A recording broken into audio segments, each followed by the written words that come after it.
សូមជូននីតិហោរាសាស្ត្រប្រចាំថ្ងៃខ្ញុំបាទសូមគោរពជំរាបសួរដល់ពុកម៉ែបងប្អូនលោកតាលោកយាយលោកស្រី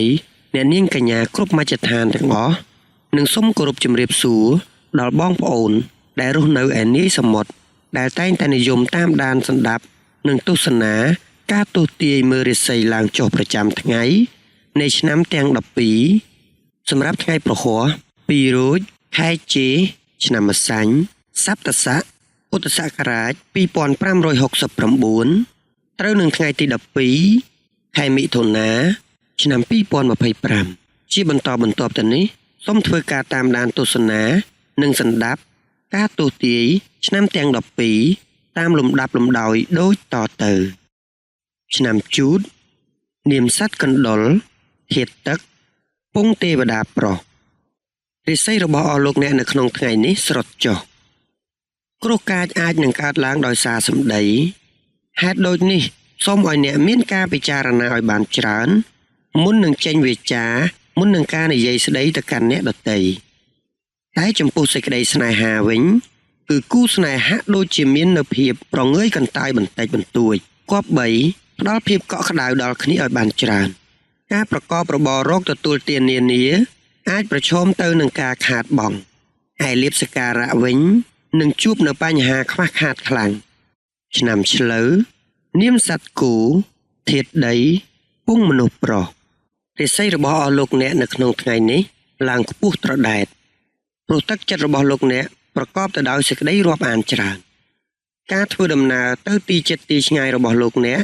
រមែងមានការទទួលរាក់ទាក់ពីសំណាក់ញាតិមិត្តជិតឆ្ងាយយ៉ាងកក់ក្ដៅ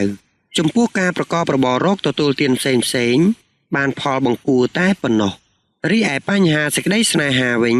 គួរតែបង្កើតអនុស្សាវរីយ៍ល្អៗជាមួយគ្នាបន្ថែមទៀតដើម្បីសេចក្តីសុខរៀងៗខ្លួនឆ្នាំខាលនាមសត្វខ្លាធាតុឈើពងយក្សស្រីរាសីរបស់អស់លោកអ្នកនៅក្នុងថ្ងៃនេះល្អជាមធ្យមរាល់ការបំពេញការងារផ្សេងនឹងទទួលបាននៅជ័យជំនះដែលឆ្លើយតបទៅនឹងការខិតខំប្រឹងប្រែងផ្ទាល់ខ្លួនរបស់អស់លោកអ្នកការធ្វើដំណើរទៅទីជិតទីឆ្ងាយរបស់អស់លោកអ្នករមែងមានការរាក់ទាក់ពីសំណាក់ញាតិជិតឆ្ងាយយ៉ាងមានភាពកក់ក្ដៅចំពោះការប្រកបរបររកទទួលទានផ្សេងបានផលបានផ្លែផ្កាបន្តិចបន្តួចតែប៉ុណ្ណោះរីឯបញ្ហាសេចក្តីស្នេហារបស់អស់លោកអ្នកវិញគួរតែបង្កើតអនុស្សាវរីយ៍ល្អៗជាមួយគ្នាបន្ថែមទៀតដើម្បីសេចក្តីសុខរៀងៗខ្លួនឆ្នាំថោះនាមសត្វទន្សាយធាតុឈើពងមនុស្សស្រីរាសីរបស់អស់លោកអ្នកនៅក្នុងថ្ងៃនេះស្រុតចុះលោកអ្នកច្រើនតែអត្តនោម័តចំពោះកិច្ចការងារទាំងឡាយដោយមិនខ្វល់ពីសម្ដីរបស់អ្នកដទៃឡើយទឹកចិត្តច្រើនដោយមានភាពមានះក្នុងការសម្រេចកិច្ចការរបស់ខ្លួនគួរតែមានព័ត៌មាន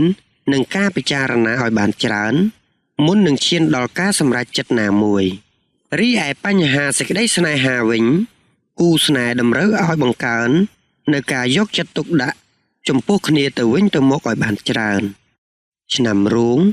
នាមសត្វនាគធាតុមាសពងទេវតាប្រុស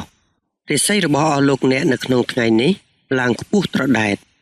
ព្រោះទឹកចិត្តរបស់លោកអ្នកប្រកបទៅដោយសេចក្តីរាប់អានច្រើនការធ្វើដំណើរទៅទីជិតទីឆ្ងាយរបស់លោកអ្នករមែងមានការទទួលរាក់ទាក់ពីសំណាក់ញាតិមិត្តជិតឆ្ងាយយ៉ាងកក់ក្ដៅចំពោះការប្រកបរបររកទទួលទានផ្សេងបានផលបង្គាតែប៉ុណ្ណោះរីឯបញ្ហាសេចក្តីស្នេហាវិញគួរតែបង្កើតអនុស្សាវរីយ៍ល្អៗជាមួយគ្នាបន្ថែមទៀតដើម្បីសេចក្តីសុខរៀងៗខ្លួនឆ្នាំម្សាញ់នាមសត្វពស់ធាតុភ្លើងពងមនុស្សប្រុសរាសីរបស់អស់លោកអ្នកនៅក្នុងថ្ងៃនេះល្អជាមធ្យមរាល់ការបំពេញការងារផ្សេងនឹងទទួលបាននៅជ័យជំនះដែលឆ្លើយតបទៅនឹងការខិតខំប្រឹងប្រែងផ្ទាល់ខ្លួនរបស់អស់លោកអ្នកការធ្វើដំណើរទៅទីជិតទីឆ្ងាយរបស់អស់លោកអ្នក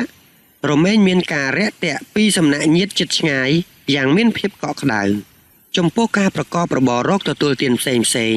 បានផលបានផ្លែផ្កាបន្តិចបន្តួចតែប៉ុណ្ណោះរីឯបញ្ហាសេចក្តីស្នេហារបស់អស់លោកអ្នកវិញ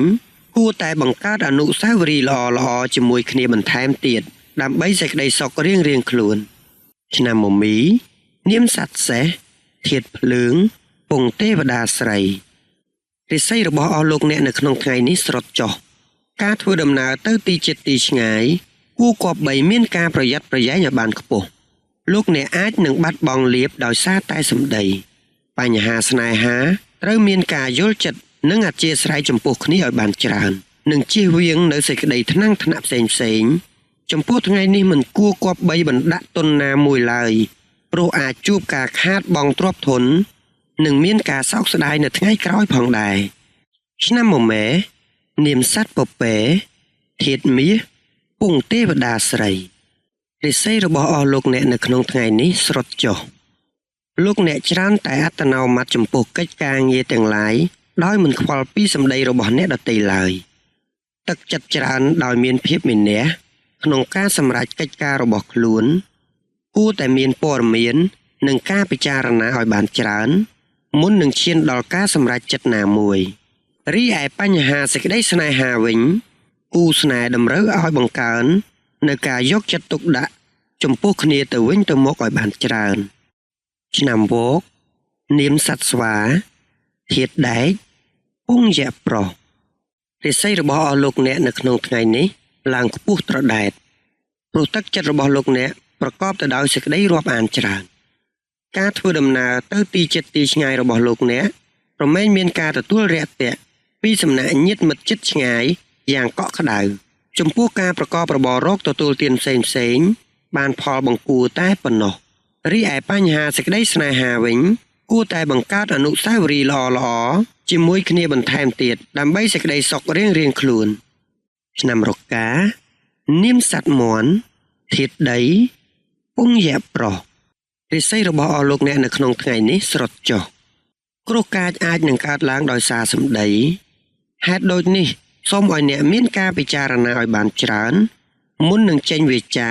មុននឹងការនិយាយស្ដីទៅកាន់អ្នកដទៃតែចំពោះសេចក្តីស្នេហាវិញគឺគូស្នេហ៍ហាក់ដូចជាមាននៅភាពប្រងើយកន្តើយបន្តិចបន្តួចគប្បីផ្ដល់ភាពកក់ក្ដៅដល់គ្នាឲ្យបានច្រើនការប្រកបរបររកទទួលទាននានាអាចប្រឈមទៅនឹងការខាតបង់ឯលៀបសក្ការៈវិញនឹងជួបនៅបញ្ហាខ្វះខាតខ្លាំងឆ្នាំចនាមសត្វឆ្កែធាតុដីពងយៈស្រីរិស័យរបស់អស់លោកអ្នកនៅក្នុងថ្ងៃនេះល្អជាមធ្យមរាល់ការបំពេញការងារផ្សេងនឹងទទួលបាននៅជ័យជំនះដែលឆ្លើយតបទៅនឹងការខិតខំប្រឹងប្រែងផ្ទាល់ខ្លួនរបស់អស់លោកអ្នកការធ្វើដំណើរទៅទីជិតទីឆ្ងាយរបស់អស់លោកអ្នករមែងមានការរាក់ទាក់ពីសំណាក់ញាតិជិតឆ្ងាយយ៉ាងមានភាពកក់ក្ដៅចំពោះការប្រកបរបររកទទួលទានផ្សេងបានផលបានផ្លែផ្កាបន្តិចបន្តួចតែប៉ុណ្ណោះរីឯបញ្ហាសេចក្តីស្នេហារបស់អស់លោកអ្នកវិញ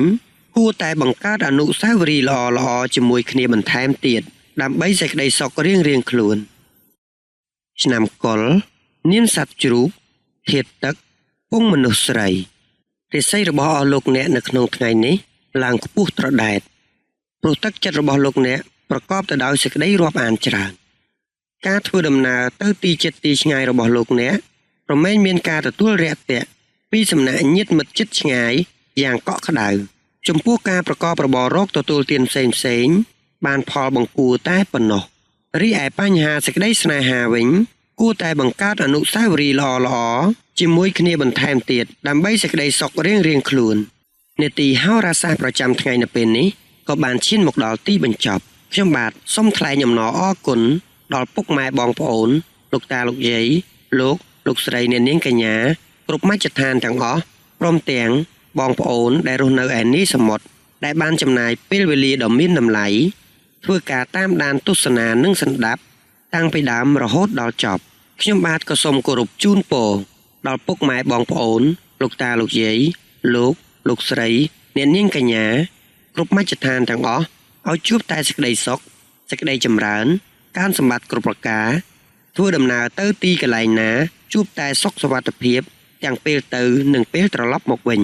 និងសូមឲ្យជួបតែពុទ្ធពរទាំងឡាយ4ប្រការគឺអាយុវណ្ណៈសុខៈពលៈកំបីឃ្លាតឡើយកម្មវិធីនេះ